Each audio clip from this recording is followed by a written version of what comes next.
Propaganda, propaganda, शुद्ध premium propaganda. ये film अगर प्रोपेगेंडा है जैसे कि ये कह रहे हैं तो इनका एग्जिस्टेंस भी प्रोपेगेंडा ही तो है। दिक्कत ये नहीं कि ये फिल्म चल गई, इनकी दिक्कत ये है दोस्तों।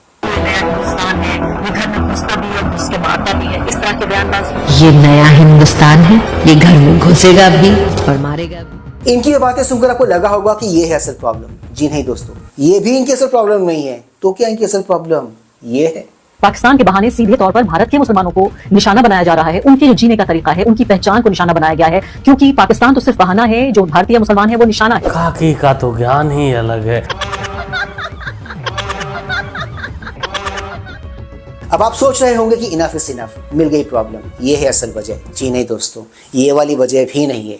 इनकी असल तकलीफ तो कहीं और है, कुछ और ही है। So what's your assessment of the Modi government in India and more generally Pakistan's relations with India? Under Manmohan Singh, Pakistan could pretty much do anything, and Manmohan Singh wasn't going to act. I mean, Manmohan Singh just kept taking it and taking it and taking it. This government's not going to do that. एकदम सही पकड़ा है दोस्तों। ये जो अमन की आशा वाली बत्ती थी ना, जिसको पकड़ के ये इनका इकोसिस्टम का तंत्र घूमा करता था, झूमा करता था कुछ साल पहले तक। 2014 के बाद से ये सारी चीजें बंद हो गई हैं। यही वो वजह है जिसकी वजह से ये पूरा का पूरा तंत्र तिलमिलाया हुआ है, बौखलाया हुआ है।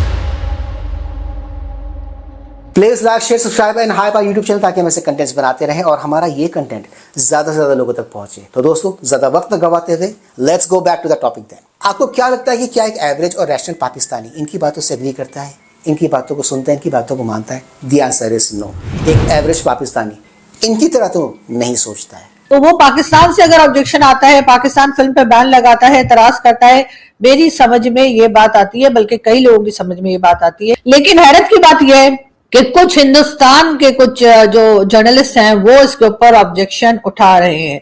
आरफा खानम शेरवानी, जो कि भारतीय जर्नलिस्ट हैं और सोशल मीडिया पर काफी एक्टिव रहती हैं, उनका वो क्लिप था और उनके साथ जो है कोई एनालिस्ट बैठे थे और दोनों बात ये कर रहे थे कि जी ये फिल्म जो है वो असल में मुसलमानों को टारगेट की गई है और यही कि जी इस पे ऐसा नहीं है कि सिर्फ पाकिस्तान की बात की गई है तो पाकिस्तान को कहा जा रहा है, बल्कि पाकिस्तान को कुछ नहीं कहा जा रहा। पाकिस्तान को वैसे भी भारत की गवर्नमेंट कुछ नहीं कहती। ये बात मतलब ये कर रही थी, इनके साथ जो गेस्ट थे वो कर रहे थे। तो उन्होंने कहा कि बल्कि मोदी जी तो पाकिस्तान गए, मोदी जी ने तो प्राइम मिनिस्टर शहबाज शरीफ साहब जो हैं, सॉरी नवाज शरीफ साहब जो उस वक्त प्राइम मिनिस्टर थे, उनकी मदर को साड़ी दी, उनको मतलब बड़े अच्छे से मिले, सब कुछ किया। तो वो पाकिस्तान से प्रॉब्लम नहीं है, बल्कि पाकिस्तान को टारगेट इसलिए किया जाता है ताकि हिंदुस्तान में रहने वाले जो मुसलमान हैं उनको टारगेट किया जा सके। अब यकीनन आप में से बहुत सौ को ये बात समझ में नहीं आ रही होगी, वैसे समझ में मेरे भी नहीं आई, लेकिन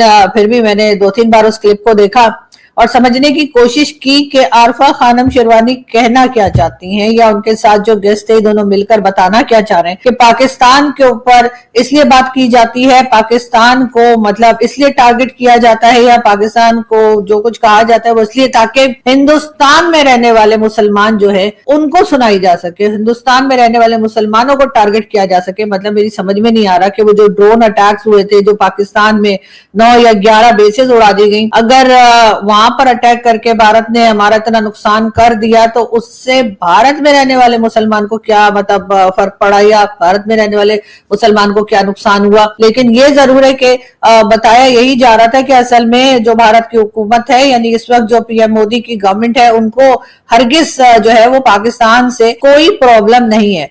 प्रॉब्लम उनका जो है वो है भारत के मुसलमान, और वो पाकिस्तान को खरी खोटी सुनाकर या पाकिस्तान के बारे में जो है एंटी पाकिस्तान एक तरह से फिल्म बनाकर असल में वो टारगेट कर रहे हैं हिंदुस्तान के मुसलमान। आप लोगों की समझ में नहीं आया ना? बिल्कुल मेरी भी समझ में नहीं आया। इन सब की बातों को सुनकर पाकिस्तानी पत्रकार आरजू काजी भी मन ही मन सोच रही होंगी, हमसे ज्यादा पाकिस्तानी तो ये लोग हैं। देखो ना, पाकिस्तान को हर मोर्चे पर, हर जगह पर ये लोग ही तो डिफेंड करते हैं। मन ही मन यही सोच रही होगी आरजू काजी भी। आई एम श्योर उनके दिल में ये चीज, ये फीलिंग तो आई ही होगी। ये लोग मोदी विरोध, बीजेपी विरोध, भारत विरोध और पाकिस्तान प्रेम में इतने पागल हो चुके थे, अंधे हो चुके हैं कि कभी कभी इनकी बातों को सुन के ये डिफरेंशिएट करना मुश्किल हो जाता है कि ये लोग पाकिस्तानी ही है ना, या फिर ये लोग भारतीय हैं। खैर, ये लोग वो लोग हैं जिनको इस देश में कोई सीरियसली लेता नहीं है। इनको पाकिस्तान में कोई सीरियसली क्यों ही लेगा? लेते भी नहीं है और लेना भी नहीं चाहिए, क्योंकि ये लोग सीरियसली लिए जाने के लायक हैं ही नहीं। आरफा जैसे लोगों को एक एवरेज और रैशनल पाकिस्तानी की बातों पे भरोसा नहीं है, यकीन नहीं, तो कम से कम कश्मीर की इस बेटी की आवाज़ तो सुन लो, उसकी बात तो सुन लो कि वो क्या कह रही है इस फिल्म को लेकर। In the movie, the ISI chief he say one dialogue. He say they want one more attack in Hindustan. Who is the they?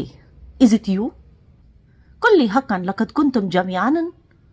No, I know it is not all of you, maybe few of you. You give the money to the al-madaris, you think that they will teach the Islam, but they are the al-jahala.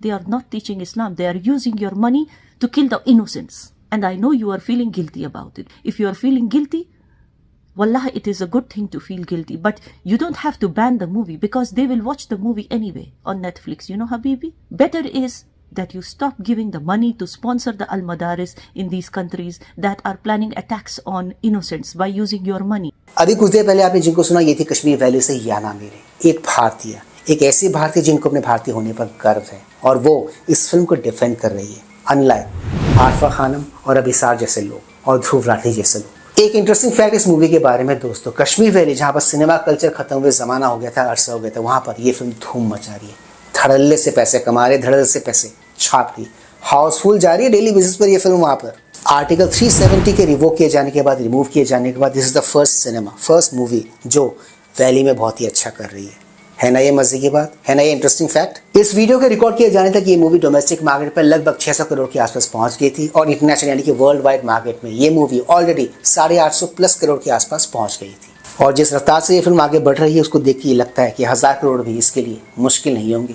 दूर नहीं होगा। इस film को लेकर इस film के haters के साथ लोगों ने वही किया, जनता ने वही किया जो इन मैडम के साथ एक एंकर ने एक लाइव शो में कर दिया। अगर आप नकाब रखना चाहेंगी आपकी चॉइस है, अगर मैं नहीं रखना चाहूंगी तो ये मेरी चॉइस है। और ये किसी भी कोई मुख्यमंत्री हो, कोई मंत्री हो या कोई देश का प्रधानमंत्री, जब हम सार्वजनिक जीवन में जाते हैं ना प्रियंका भारती जी, जब हम नौकरी कर रहे होते हैं, जब हम डॉक्टर बन रहे होते हैं, तो फिर कपड़े पर या क्या हम पहने वो हमारी चॉइस नहीं। अगर अक्रॉस द चैनल आपको ज्यादातर लड़कियां कोट पैंट में दिखाई देती हैं, आपको कोई चेहरा ढका हो घूंघट में तो नहीं बैठकर मैं कहूँ कि मैं घूंघट पहनकर एंकरिंग करूंगी, ये मेरी चॉइस है। जब हम नौकरी करने के लिए जाते हैं, अपने घर से बाहर निकलते हैं, तो सिर्फ हमारी चॉइस नहीं चलती है, बहुत सारी बातें ऐसी होती हैं जिसको फॉलो करना पड़ता है। नीतीश कुमार ने गलत तरीके से, अटपटे तरीके से उसका हिजाब खींचा, ये बिल्कुल सही बात है, उन्होंने गलत किया। लेकिन अगर इसको लेकर कि ये हमारी चॉइस है तो सिर्फ हमारी चॉइस पे आदमी नौकरी नहीं कर सकता है। ठीक इसी तरह दोस्तों धुरंधर फैंस ने धुरंधर हेटर्स को इग्नोर कर दिया, इग्नोर करके इस फिल्म को हिट बनाया, हिट करा दी। कराची वुड और उर्दू वुड वालों को मेरा एक ही सजेशन होगा, ये कहना होगा कि भाई सुधर जाओ, ये जो पैटर्न अभी चल रहा है ना इसको देख के सुधर जाओ। नहीं सुधरे ना तो जनता सुधारेगी तुम्हारी फिल्मों को न देखकर, याद रखना ये बात। तो दोस्तों आज के इस मजेदार वीडियो में सिर्फ इतना ही। मैं मिलूंगा आप सबके साथ अपने अगले वीडियो में। And yes, do not forget to like share subscribe YouTube channel. इससे में शक्ति मिलती है, इससे में ताकत मिलती है और इससे में मोटिवेशन मिलती है। कीप स्माइलिंग दोस्तों।